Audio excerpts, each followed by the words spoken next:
మూలకణాలతో వైద్య చికిత్స ఎంతో కీలకమైంది. Blood cancer, thalassaemia, sickle cell, aplastic anaemia వంటి వ్యాధుల చికిత్సకు మూలకణాలు అవసరం. అరుదైన మూలకణాలు సకాలంలో దొరక్క దేశవ్యాప్తంగా ఎందరో రోగులు ప్రాణాలు కోల్పోతున్నారు.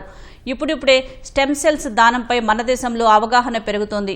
స్టెమ్ సెల్ దానంపై విజయవాడ సిద్ధార్థ వైద్య కళాశాలలో నిర్వహించిన అవగాహన నమోదు కార్యక్రమంలో వందలాది మంది వైద్య విద్యార్థులు పాల్గొన్నారు. మన శరీరంలో మూల కణాల ద్వారానే ఎర్ర రక్త కణాలు, తెల్ల రక్త కణాలు, ప్లాజ్మా, ప్లేట్లెట్స్ ఉద్భవిస్తాయి. Leukaemia, lymphomas, myeloma, thalassaemia, myelodysplasia వంటి ప్రమాదకర వ్యాధులకు మూల కణాలతోనే వైద్య చికిత్సలు నిర్వహిస్తారు. ఇలాంటి స్టెమ్ సెల్స్ డిమాండు, సరఫరా మధ్య తీవ్ర అంతరాయం ఉంది. దేశంలో ప్రతిరోజు 40 మంది ప్రాణాంతక రక్త రుగ్మతల బారిన పడుతున్నారు. ప్రతి ఏడాది 10,000 మంది శిశువులు వంశపారంపర్య రక్తదోషాలతో జన్మిస్తున్నారు. వీరందరినీ స్టెమ్ సెల్ చికిత్సల ద్వారా కాపాడొచ్చు. ఇవేమీ సులువుగా లభ్యం కావటం లేదు. స్టెమ్ సెల్ వేరొకరికి ఇవ్వాలంటే జన్యుపరంగా సరిపోవాలి. మన కుటుంబంలో ఎవరైనా మూలకణాలు దానం చేస్తే 25% వరకు మ్యాచ్ అయ్యే అవకాశాలు ఉన్నాయి. స్టెమ్ సెల్ దానం చెయ్యాలి అనుకుంటే ముందు సమ్మతి పత్రం ఇవ్వాలి. బుగ్గ లోపలి స్వాబ్ నమూనాను తీసుకుంటారు.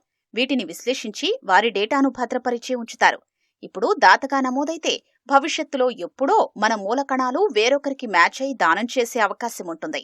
ఓ ప్రాణిని నిలబెట్టే అవకాశం మన చేతుల్లో ఉండడం ఎవరికైనా సంతోషమే. అందుకే స్టెమ్ సెల్స్ దానంపై విజయవాడ సిద్ధార్థ వైద్య కళాశాలలో అవగాహన నమోదు కార్యక్రమాన్ని నిర్వహించారు. ప్లాస్టిక్ ఎనీమియా, తలసీమియా, అలాగే కొన్ని క్యాన్సర్ ట్రీట్మెంట్స్లో పుట్టుకతో వచ్చినటువంటి కొన్ని వ్యాధులు, న్యూరలాజికల్ ప్రాబ్లమ్స్, వాటిల్లో కూడాను స్టెమ్ సెల్ ట్రీట్మెంట్ అవసరం అవుతుంది. కానీ స్టెమ్ సెల్స్ అనేది ఎక్కడంటే ఎక్కడ, ఎప్పుడంటే అప్పుడు దొరకదు. ఏ పేషెంట్కి అయితే మనం ఇస్తున్నామో ఆ పేషెంట్ యొక్క హెచ్ఎల్ఏ టైపింగ్, ఎవరైతే డొనేట్ చేస్తున్నారో ఆ డోనర్ యొక్క హెచ్ఎల్ఏ టైపింగ్ మ్యాచ్ అవ్వాలి.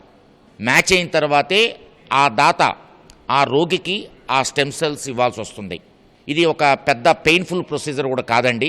18 నుంచి 50 సంవత్సరాల వయసులో ఉన్నటువంటి ఎవరైనా దాతలుగా వాళ్ళని రమ్మని చెబుతున్నాం. ఎవ్రీ 5 మినిట్స్కి ఇండియాలో ఒకళ్ళు ఈ బ్లడ్ డిజార్డర్స్తో డయాగ్నోజ్ అవుతూ ఉన్నారు as per ICMR. Last 3 months statistics చూసుకుంటే 300 మెంబర్స్ డోనర్ కావాలి అని దాత్రిని అప్రోచ్ అయ్యారు. బట్ అందులో మేము ఓన్లీ ఫైనల్గా ఒక 27 మెంబర్స్కే మ్యాచ్ అయిన డోనర్ని ఇవ్వగలిగామన్నమాట.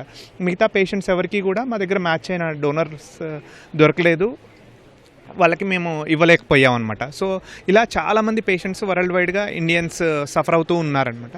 సో దానికోసం దాత్రి ఇలాంటి అవేర్నెస్ క్యాంప్స్ కండక్ట్ చేసి ఎవరైతే ముందుకొస్తారో వాళ్ళ దగ్గర నుంచి జస్ట్ స్వాబ్ శాంపిల్, లాలాజలం శాంపిల్ తీసుకుంటాం.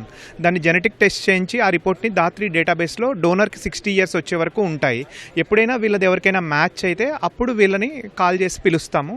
మీకు కానీ, మీ పిల్లలకు కానీ, మీ ముని మనవాళ్ళకి కానీ ఎవరికైనా స్టెమ్ సెల్స్ ట్రీట్మెంట్ కావాలి అంటే ఇచ్చేవాళ్ళు ఉండాలి అంటే మన యువత ముందుకు వచ్చి దాతలుగా నమోదు చేసుకుంటే ఫ్యూచర్లో, భవిష్యత్తులో అందరికీ ఉపయోగపడుతోంది. మూలకణాల దానం కార్యక్రమంలో వందలాది మంది విద్యార్థులు, బోధనా సిబ్బంది హాజరయ్యారు. చాలా మంది విద్యార్థులు స్వచ్ఛందంగా ముందుకొచ్చి సమ్మతి పత్రాలు అందజేశారు. వీరి నుంచి స్వాబ్ నమూనాలు తీసుకున్నారు. వీరి డేటాను ధాత్రి ఫౌండేషన్ సంస్థ భద్రపరుస్తుంది. హెల్ప్ఫుల్ అవుతుంది అంటే ఖచ్చితంగా చెయ్యాలి. ఇది పెయిన్లెస్ కూడా కాబట్టి ఇంకా ఎవరి పర్మిషన్ అవసరం లేదు, ఎవరిది ఇది అవసరం లేదు, స్వతహాగా చేసుకునే పని ఇది.